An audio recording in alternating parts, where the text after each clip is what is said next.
ક્રિસ્તી ઈસુમાં મારા વહાલા આગેવાનો, ભાઈઓ અને બહેનો, પૌલ પ્રેરિત કરંથીઓના પહેલા પત્ર અધ્યાય 9:24-27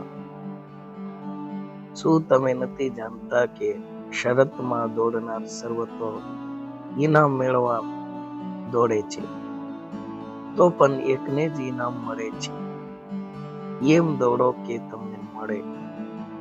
વળી દરેક પહેલવાન સર્વ પ્રકારે સ્તવમન કરે છે, તેઓ તો વિનાશી મુગટ મેળવવા માટે એમ કરે છે, પણ આપણે તો અવિનાશી મુગટ મેળવવા માટે. તેથી હું એવી રીતે દોડું છું, પણ શંકા રાખનારની જેમ નહીં. હું મુકીઓ મારું છું, અને પવનને મારનાર જેમ નહીં, પણ હું મારા દેવનું દમન કરું છું, તથા તેને વશ રાખું છું. રખેને બીજાઓને સ્વાર્થ પ્રગટ કર્યા છતાં કદાચ હું પોતે ના પસંદ થાઉં.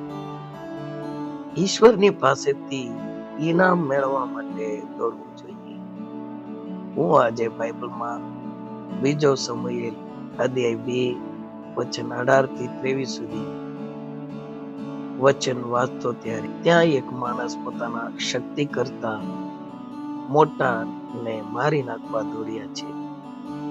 અબ્નેર તે તો એક સેનાપતિ હતો, પણ અસાહેલ એક સામાન્ય યુદ્ધમાં જનાર લડવૈયા છે. તેથી અહીં આપણે જોઈએ છીએ કે અસાહેલને ઇનામ મળવાના બદલે મોત મળ્યું છે. અબ્નેરે બાલાના દાંડાનો ગોદો તેના પેટમાં એવું માર્યો કે બાલો તેની પીઠ પાછળ નીકળ્યો, અને તે ત્યાં જ પડીને મરણ પામ્યો. તેનો દોડવો તેના જીવન માટે હાનિકારક થઈ ગયો છે. એવું આપણે ના થવું જોઈએ. માટે ઈશ્વર તરફથી આપણને ઇનામ મળે એવી રીતે દોડવું જોઈએ. માટે શું કરીએ? પોતાના જાતને સ્વદમન કરવું જોઈએ. વળી દરેક પહેલવાન સર્વ પ્રકારે સ્વદમન કરે છે, તેઓ તો વિનાશી મુગટ મેળવવા માટે એમ કરે છે, પણ આપણે તો અવિનાશી મુગટ મેળવવા માટે. અને પૌલ પ્રેરિત એમ પણ કહે છે કે તેથી હું એવી રીતે દોડું છું, પણ શંકા રાખનારની જેમ નહીં.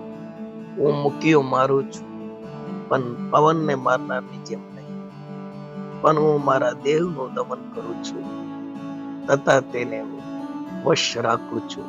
રખેને બીજાઓને સ્વાર્થ પ્રગટ કર્યા છતાં કદાચ હું પોતે ના પસંદ થાઉં.